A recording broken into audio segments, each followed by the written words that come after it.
Bonjour, chers étudiants, comment allez-vous? J'espère que vous allez très bien. Hola, estudiantes, ¿cómo están? Espero que ustedes están muy bien. Aujourd'hui, on a l'opportunité d'avoir une autre clase, mais c'est la continuation de notre clase passée. Hoy tenemos la oportunidad de tener una nueva clase, pero que va a ser la continuación de nuestra clase anterior. ¿Ustedes recuerdan de lo que se trataba la clase anterior? De la fonética. Eso sí que vamos a ver. Tiene una función muy importante, como pronunciar cuando yo veo la palabra, cómo tengo que identificar los sonidos. Es con esa clase que vamos a tener este dominio. En premier lieu, j'aimerais savoir, c'est ce que vous avez appris dans la dernière clase. Me gustaría que ustedes recuerden un poco de lo que ustedes aprendieron en la clase anterior. On commence par, on dit qu'en français, les deux voyelles s'unissent, le son change. Nosotros digamos que en francés, cuando dos vocales se unen, entonces el sonido se cambia. Par exemple, on a ici AI, ça se prononce comme E en français. Alors, por lo tanto, yo prononcio le lait, la leche, frais, fresco. AU se pronuncia como una O. Alors, por lo tanto, yo leo chaud y mauvais, mauvais. EU, la E y la U se pronuncia E. Por lo tanto, je dis le ou un feu, el o un fuego. On a E, U, ça se prononce E, por lo tanto digo un feu. Ou aussi je peux dire le feu. On a E, I, ça se prononce, ça a un nom E. Alors le nom, le son s'identifie par rapport les vocales, les consonnes qui s'en suivent. El sonido cambia directamente con el consonante que van a seguir. Par exemple, dans ce cas, on a une bouteille. Ça se prononce directement dans vélo paladal. Alors, on a la EAU. Ça toujours se prononce comme O. Eso también se pronuncia como una O. Por lo tanto, je dis beau, je dis l'eau. Bello y el agua. On a le OE, ça se prononce E. Par exemple, je dis un nœud ou un œuf. On a le OI. Alors, le OI se prononce comme roi en français. Por lo tanto, yo prononcio boire. Et je prononce aussi 3. On a OU. Alors, le O y la U se pronuncia como U. Ustedes tienen en el español. Por lo tanto, yo leo 12. Et nous. On a le U y la I. UI se pronuncia, se donne le son I. Par lo tanto, je dis Suisse. Je dis nuit et je dis fuit. Suiza, noche et fruta. On continue avec la classe d'aujourd'hui. Alors, c'est bien toujours la continuité de la clase anterior. Hoy vamos a ver algo más profundo sobre el tema, pero siempre va a ser la misma clase. Et on va commencer directement par le voyelle. On dit les voyelles sont classées par exemple en considération de 4 traits ou critères. Généralement, on dit il y a ce qu'on appelle le degré d'aperture, il y a la zone d'articulation et il y a l'opposition de nasalité et on a aussi ce qu'on appelle les critères labial ou non labial.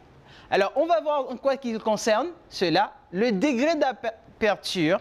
Alors, le degré d'aperture se définit par exemple, c'est la distance qui existe entre l'articulation supérieure que vamos a encontrar dans le palais, el velo paladal, que sabemos, et l'articulation inférieure, alors ce que j'appelle la langue, para articular abajo de la boca, alors c'est assez directamente por la lengua.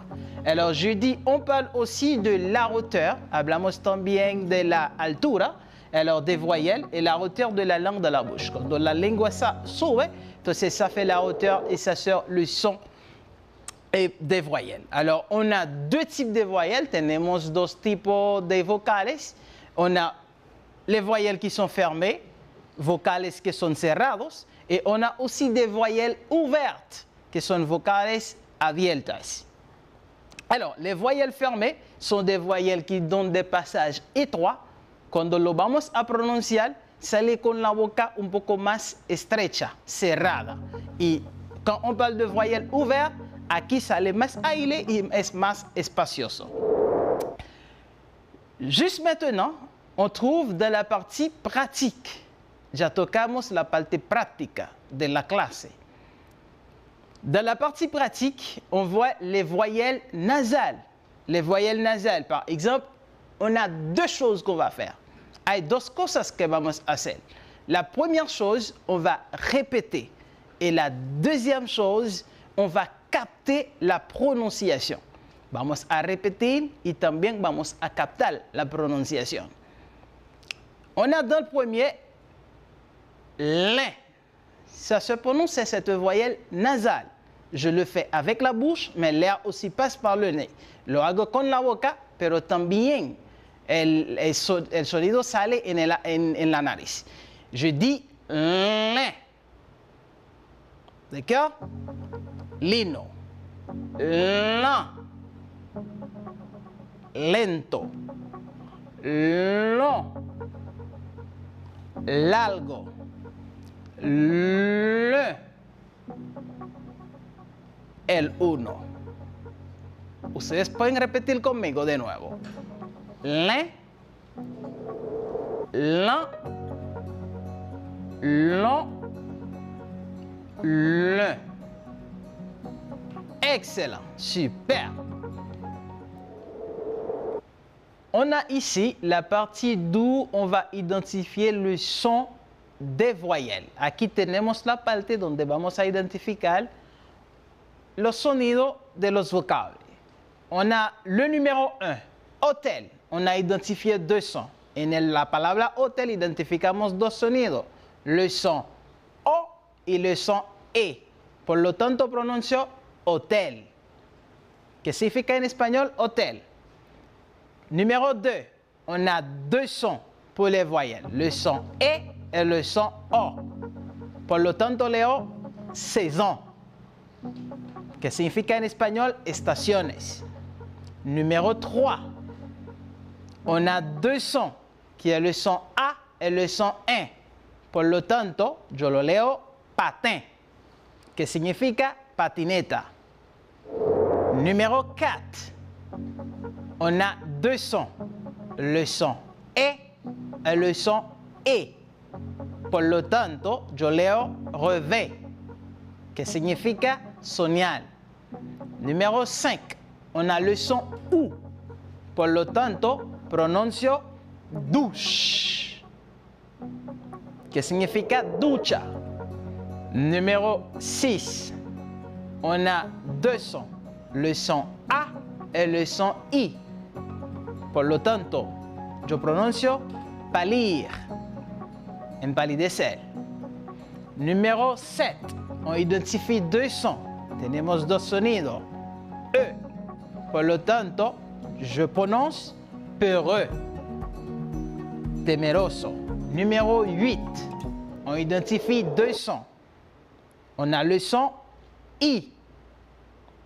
Por lo tanto, leo wish, que significa colmena. Numéro 9, on identifie le son O. Por lo tanto, pronuncio bot, bota en espagnol. Numéro 10, on identifie le son E. Por lo tanto, leo veuf, en espagnol, viudo. Maintenant, on va voir ce qu'on appelle les consonnes. Los sonidos de los consonantes en las palabras. Dans le numéro 1, on a deux sons de consonnes. Tenemos dos sonidos de consonante, le K et le D. Por lo tanto, yo pronuncio cadeau. Numéro 2, tenemos el sonido V et G. Por lo tanto, je prononce vogue, moda. Numéro 3, on identifie le son ch et le son p. Por lo tanto, je prononce échapper, que significa escapar. Numéro 4, on a le son et le son k. Por lo tanto, yo pronuncio moque, que significa bula. Numéro 5, on identifie le son P et R. Por lo tanto, je dis prêt, listo. Numéro 6, on identifie le son T et le son S. Por lo tanto, l'erreur attention. Numéro 7, on identifie le son FR et le son S. Por lo tanto, je prononce français. Je répète, français. No francais. Numéro 8, on identifie le son ña, igual como en espagnol. Por lo tanto, je prononce agneau. Repito, agneau, oveja, en espagnol. Numéro 9, on identifie le son ch et le son f. Por lo tanto, je prononce chauffe, chauffe, calentado. Numéro 10, on identifie le son r et le son z. Por lo tanto, je prononce raison, razón en espagnol. On a ici maintenant ce qu'on appelle les asimilations. Me pueden preguntar, profesor Matthew, ¿de qué se trata esa asimilación? Je vais vous dire, une assimilation est le transfert de caractéristiques phonétiques qu'on a, où on parle de traits phonétiques. Alors, trait phonétique, c'est rasgo phonético, d'un son sur un autre son. Alors, immédiatement voisin. En français, les assimilations concernent, on va voir. Alors, en espagnol tenemos que una asimilación es el transfer de una característica fonética, de un rasgo fonética, donde un sonido pone sobre otro sonido, pero que está cerca, inmediatamente cercano o vecino. En francés podemos decir que la asimilación concierne, como podemos ver aquí, les traits sonorités. Les traits sonorités son rasgos de sonido. Eso se relaciona directamente por la presencia y la ausencia de una vibración del código vocales. Por ejemplo, los consonantes pueden decir sud, que es soldo, dans la lista E, donde tenemos una lista que es el P, el T, el K, F y S, y el SH, que representa CH. Ellos producen una vibración de la cuerda vocal. Directamente se ve a la voz. Toutes les autres consonnes, todos los consonantes produites avec vibration des cordes vocales sont dites sonores. Todo ese consonante que tiene que ver con la cuerda vocal se dice sonores, suenen de sonido. Ellos sí se sienten. Mais lorsque l'assimilation, quand l'assimilation concerne le trait de sonorité et rasgo del sonido, on parle d'assimilation de sonité, d'assimilation de sonido. On voit maintenant el rasgo de nasalité. Rasgo nasal. Aquí entra donde el aire, un poco de los aire va a salir en la nariz o por la nariz. Se llama rasgo nasal consonántica. Eso se relaciona con la posición basse del velo paladar qui permet à une partie de l'air, qui permite en una parte del aire, donc du son o del sonido, pasar por las fosas nasales. Les consonantes nasales son, aquí tenemos los consonantes nasales, como podemos identificar, ñ, e n. Una conclusión de todo lo que decíamos, si la segunda consonante es sud, si la segunda consonante es solda, la primera doit être sud, la primera debe ser solda. Si la segunda es sonore, si el segundo ya suena, también la primera tiene que sonar. Cette règle ne touche pas que les oclusives et les fricatives. No toca les que son oclusivas y fricativas. Asimilación de sonorité. Profesor Matthew, ¿qué es todo eso? Sí, es importante de saber dónde vamos a empezar. Aquí llegamos en la parte práctica. Exemple, on a passe devant. Lo pueden ver casi a la persona, el interlocutor que va a pronunciar. Usted que está escuchando puede escucharlo en dos sonidos. Se puede decir passe devant, se puede decir passe devant. Dans le deuxième cas, on voit le son.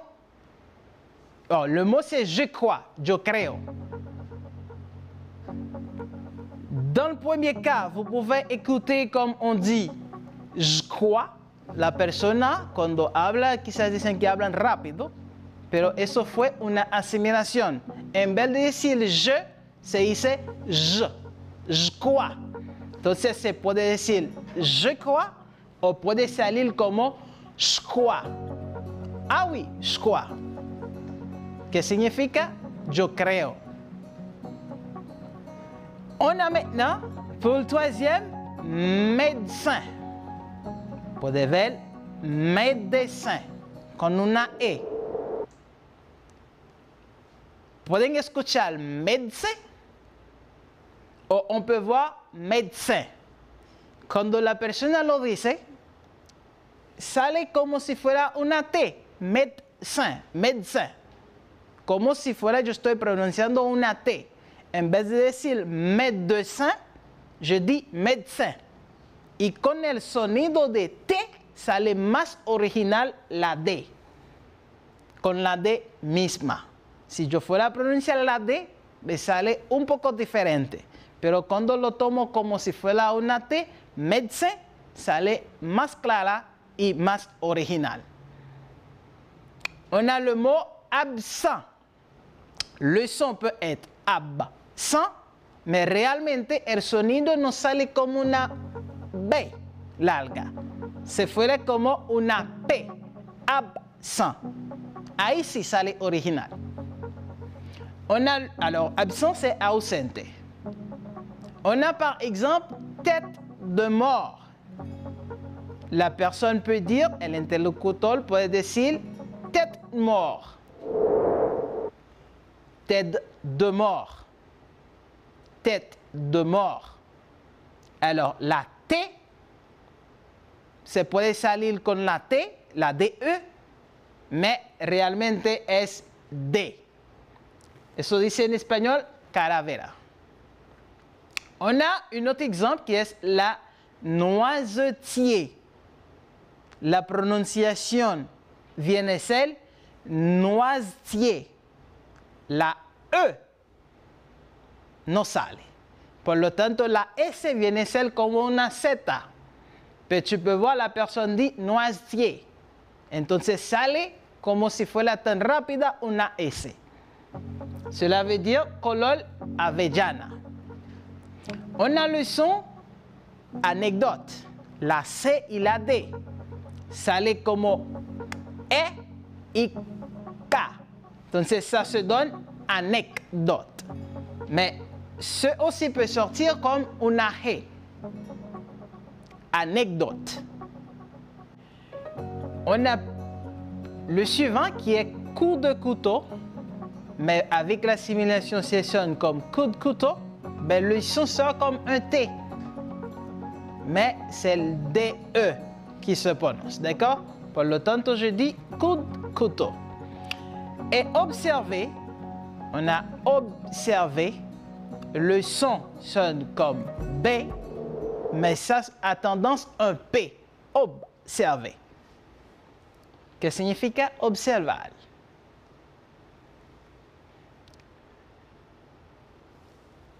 Maintenant, on arrive à la partie la plus intéressante. Llegamos a la parte más interesada de la clase, donde sí vas a escuchar bien y tratar de pronunciar bien. Eso es el ejercicio que vamos a hacer para captar la clase de hoy. Tous les voyelles qu'on va voir, todos esos vocales que vamos a ver, son vocales orales. Entonces, orales no nasal, que pronuncia directamente por la boca, salen todas las aires. On va voir par exemple A, bal, wa, noyer.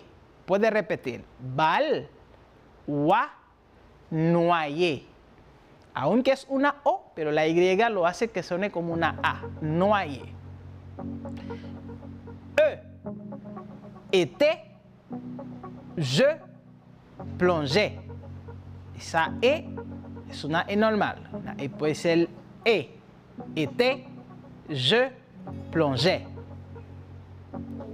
I, on a pur, on a lune, on a bu, il eut. E, feu, ne, jeune.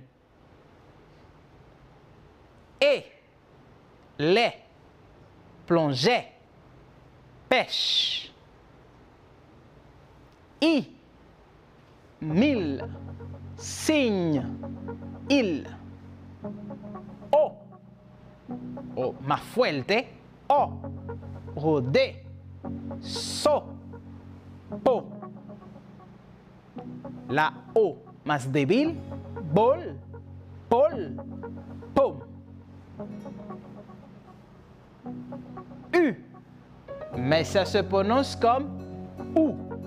On a lou, on a wou et on a cou. Ici, on va voir l'autre exemple. Ahora vamos a ver otros ejemplos. Par exemple, le son G plus U más esa U, que pronuncia U, dans le son G. Por lo tanto, yo tengo que decir aigu, longue. On a le son G, que más una O se pronuncia como go, et por lo tanto, je leo gomme. On a le même G plus un A más una A, se pronuncia ga, por lo tanto, tengo que pronunciar gare. On a le G et la H, se pronuncia G, por lo tanto, digo ghetto. On a le C, seconde. On a le N, como la ñ en espagnol, gagner. On a le PH, qui se prononce como una F. Por lo tanto, je dis phonétique. On a le GE, qui prononcia J, comme dans village, comme dans image. On a le C, más cedilla. C y cedilla. La que tiene abajo se llama cedilla. Por lo tanto, se pronuncia como si fuera una S. Por lo tanto, je dis maçon en nuestra materia français. Super, français. On a le X qui sonne bien, qui sonne comme X. 10, par exemple. On a le double S, el doble S, que sale como S. Ça se fait S.